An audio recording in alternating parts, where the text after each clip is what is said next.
Hey everybody, welcome to Race Desert's coverage of the Baja 1000 for 2011. I'm Cameron Steele and I'm going to be your host right now for a lap around this year's race course.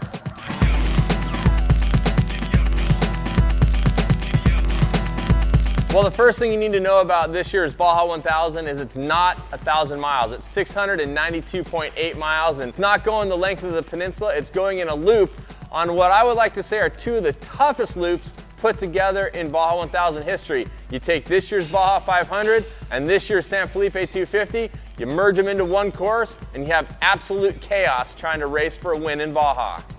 First thing you gotta do when you're leaving the starting line is negotiate your way through downtown Ensenada. And I'll tell you, for a lot of racers, this is the most difficult part of the course because when you get out on the race course, it's pretty easy to follow the marked course in the GPS. But when you're in town and you start getting out into the dirt city streets, well, there's turns everywhere, people all over the place, and hey, sometimes they want to make you go the wrong way. It's just part of the way they do it in Baja. It's part of the culture, and you got to know where you're going to get yourself out of town. That is the first trick you need to overcome.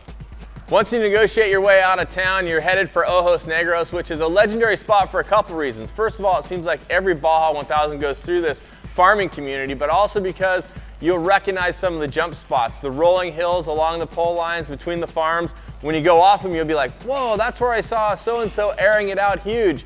This is also the place where you're gonna cross the highway for the first time. You're gonna come across Highway 3 at about race mile 35, and this makes it really easy access for fans. But let me warn you right now, if you're sending a pit crew out of town, make sure you send them out plenty early, because once bikes and trucks or cars start going across this road crossing, absolute chaos will carry on, and they might not be able to beat you down to race mile 70 or race mile 90 down the course farther.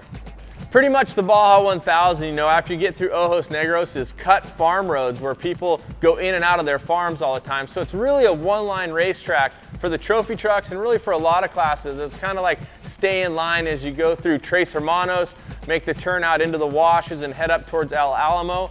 You'll again get to highway number 3 at race mile approximately 77. It's popularly known as K77, where you jump on the highway for the first time for about 1.5 miles. This is a speed zone where you have to stay under 60 miles an hour. And it's the first place where you're gonna see your crews and you might wanna stop and do a quick pit. Some people might wanna top off there depending on their race strategy.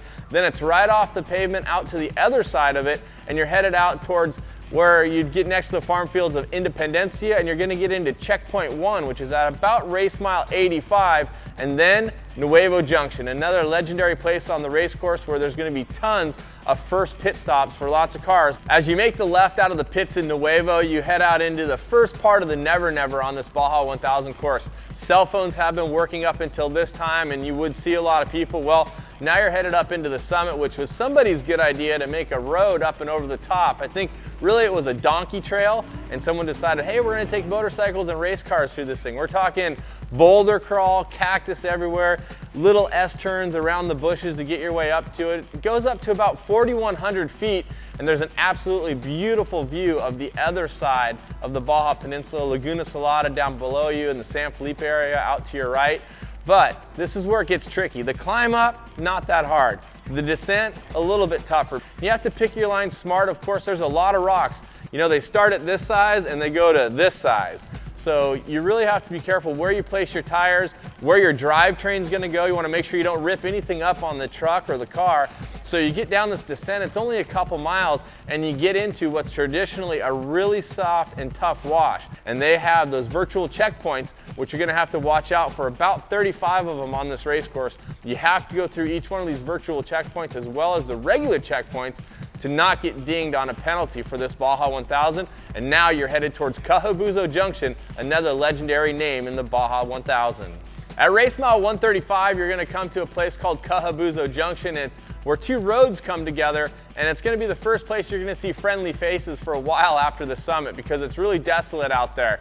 You make a right turn at Kabuto and head out to some small silt beds and some multiple line racing. This is the first place where pre-running is really gonna come into play. You're gonna go across the Laguna Salada where some of the trophy trucks and Class 1 cars will get upwards of 150 miles an hour. And then beyond that, the dreaded silt beds. This is where a lot of people end up spending way too much time because they didn't pre-run properly. They end up in the bad line and they get stuck. Beyond that, fast roads, a little bit of whoops, a little bit of rocks, and you're gonna start heading into more and more tough washes. You're gonna start going back and forth. There's a little place in there we call the baby summit. It really isn't a summit, but there's a little climb in there with tons of rocks. It's very tricky, and that's gonna get you to the other side where you start running down some washes down into the Borrego area. Borrego is a very popular area on the race course. We're gonna be going through here twice, but before you get to Borrego, you gotta do the Borrego Jump, which is absolutely legendary. For me, I take it a little bit easy there because there are so many people. But if you watch the videos, you'll see guys airing it out. They'll have that right side up high, flying to the side because it's kind of a jump that has a higher right and a lower left, and there's a couple rocks planted in the landing the bike guys really got to watch out for when they jump it, and that's going to bring you right to the highway crossing at Borrego. Borrego is going to be the main pit for a lot of people because we're going to go through this area twice. Our Yokohama semi is going to be parked there, and we're actually going to do a driver change there, which I'm sure a lot of teams are. When you leave Borrego, you head out into what's known as the Diablo Dry Lick or the Devil's Dry Lick. This is another wide open, fast section, unless it's been raining. If it's wet, you gotta pick your own way through the dry lake because, well, it's not dry all the way, it's kinda soggy. As you get across there, you're gonna head for Matomi Wash, which is one of those spots that you hear about, but you're really not sure if you wanna go there. It's desolate, there's no cell service, there's no people, it's soft and full of rocks. So it's one of those spots where you really wanna slow yourself down. Yes, this is a race, the Baja 1000, but until this point, you might have been going pretty good, but when you get in those desolate areas like the summit or Matomi Wash, you want to take it easy. In Matomi Wash, there's a place called the Matomi Narrows where you could basically go through with your race truck or car, and if you could put your hands out because you don't have nets, you could touch the walls on both sides. You don't want to make a mistake because you could get wedged up in there and cause a bottleneck. Both there and the summit are dangerous places for bottlenecks. After Matomi, you're going to come out to the San Felipe area for the first time. You'll be below San Felipe South, and there's a couple good access points in there off Highway 5 going south out of San Felipe, and you're gonna head back into the washes of Tecate and Guadamote before you actually get to San Felipe. These washes aren't as gnarly as the Matomi Wash, but they're tough rock crawls and they're very remote, so you wanna be smart out there. When you come into San Felipe, you're gonna see the lights and you're gonna be like, yeah, I'm like 373 miles through the Baja 1000, we're doing pretty good. Well, hang on to your hats and glasses because this is where the whoops really start. If you're in this race still at this point, you want to be smart in here. You want to be fast enough to not have time made on you, but you don't want to be too fast where you break your equipment. This is a place where drivetrain and shocks get beaten down. So be smart here as you head back up to the washes, past 3 poles, and back into Borrego, where maybe your main pit's going to be and maybe a spot to do a driver change.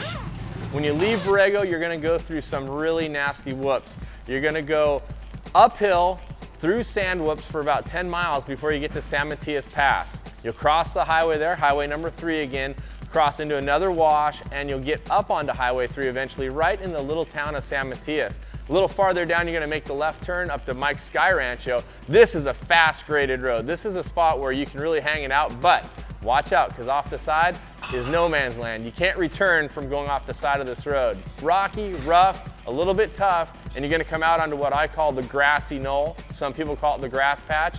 It's about 8 miles outside of Valle Trinidad to the west, and you're gonna start the crossover road now. Some people will have pits in this section. You're gonna cross from Valle Trinidad all the way to Highway 1, which is the road that runs from Tijuana all the way to Cabo San Lucas. It's the road that brings you into Ensenada from the north. You're gonna run down to San Vicente, which there's a lot of farms in this area. There's a really great group of people who run an orphanage there called Rancho Santa Marta. If you have a chance, stop in there and show your support and respect for what they're doing there. The Lawrence family has been helping orphans in Baja for over 30 years, but now you're in San Vicente. Next up, you're headed for the beach. For most of the racers, we're gonna be racing this next section in the dark unless you're into the next day. This is the beach route or the beach section where you leave San Vicente, you head out west to the Pacific Ocean, and it's absolutely an amazing place to pre-run. If you get time to go in the day, go down there and check it out. Lots of blowholes, lots of cool little points, lots of waves to check out as well. It's definitely worth the effort to take a look, but when you're racing this section, it's very one line. You're gonna get in some silt beds just going out of San Vicente, and then you're gonna turn out to the beach on some traditional old race course roads, which get really beat up and rough. Watch out for the whoops out there. They sneak up on you real quick, and you're gonna head into the area of Arandia. It's not tough on the south side of Herendia, but when you climb out of the wash and then across the road that goes into Herendia, you're gonna get into this area where when you pre-run, it's gonna be absolute nightmare because there's about 22 fences and gates out there that you have to open and shut. And please remember, you're in someone else's country, you're a guest on their property. When you come to a closed gate, open it, let yourself through, and then close it properly so their livestock doesn't get out and go places they don't want it to go, or into their neighbor's area, or, you know, God forbid that an animal gets hit out there. You guys gotta be really respectful and careful as you get through this area. It's about 18 miles, but I promise you, pre-running, it's gonna feel like it's about 100 miles. Lots of back and forth, lots of tight sections, lots of gates to open. Then you're gonna pop down by the hostel at Coyote Cow's, and you're gonna start running up along the beach, which is the fast road that goes out to Santa Tomas. About 13 miles to get you all the way out to the pavement at Santa Tomas. This is a place where you're gonna get on the pavement for a little bit. You'll see tons of people, and just remember, take it easy when you come out onto the pavement. Don't get hot, don't try to pass a bunch of cars. There's a lot of spectators in this area. The old shortcut up the hill is now gone on the pavement. There used to be a spot you could cut off a big loop of the pavement. Now that's gonna be the highway, if you can believe it. If you haven't been there in a while, you're gonna lose your marbles when you see this. Next up will be Europan, where you're gonna turn off the pavement. But before you do, when you're pre-running, stop in and say hello to Juan and his family at Acambaro. They have great breakfast, lunch, dinner. It's a cool place to go in. It looks like a little store on the side of the highway, but he loves the Baja racers, and I think you guys should definitely show him some love when you get through the Europan area. As you're clearing race mile 620 in Europan, you're gonna head into the last area of real remoteness on this Baja 1000 race course for 2011. When you leave Europan, it's gonna send you up into the mountains in between Europan and Ojos Negros. And it's not a super tough area.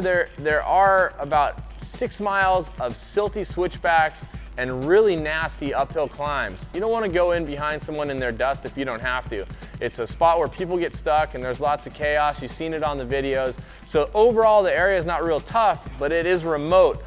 And this small area will really make you have your thinking cap on. This is where people that are trying to solo the race really are going to be flexing their brains, because they're going to have to be smart in this section. Then it's going to start to open up. You get into some beautiful trees. We love to hang out here when we're pre-running during the daytime.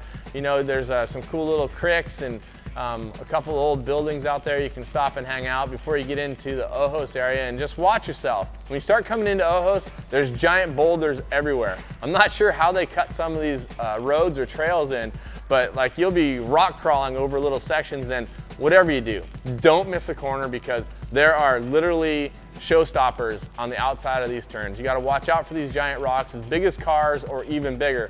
Tiptoe your way through here, and you're gonna get into the fields just above Ojos Negros. So you'll see all the campfires and all the people, but again, be careful. There's lots of people around. There's gonna be a little bit of silt, and there's some really dangerous stuff right beyond it. So very careful, very slow. Make it smart as you head across your last highway crossing on Highway 3 and go out into the mountains of Ojos Negros. That's gonna take you back on to the race course you started on. So the outbound is also the inbound. But here's the trick. You can't pre-run the inbound. All I'll say is make sure you try to be smart and look for the tracks of all the outbound traffic, because hey, about 400 race vehicles went outbound that way in the morning. So you should be able to follow the tracks back in. Watch out for wrong way markers, people putting stuff up to try to trick you. That's gonna take you back onto the pavement in town and drop back into the wash, where you're gonna get to feel that exhilaration of completing the Baja 1000. Because once you get to the wash, I know it's not over, but you're within a mile of the finish line, and this feeling comes over you. I mean, whether you're first, which I was lucky enough to be in 2003 in a 1600 car, or your 20th, which I've been before as well. Just getting to the finish line and knowing that all your crew and all your family and everybody behind you put so much into this effort. All your sponsors are there for you.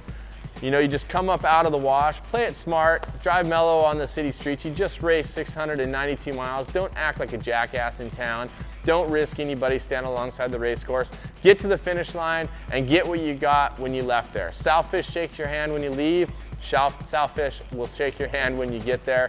And it's a very cool feeling to know that you've completed the Baja 1000. I hope you guys have a good time. We're doing it in 2 trophy trucks and a 6 truck this year. We're hoping for the best, as is everybody else. All I got to say to you is buena suerte, or good luck.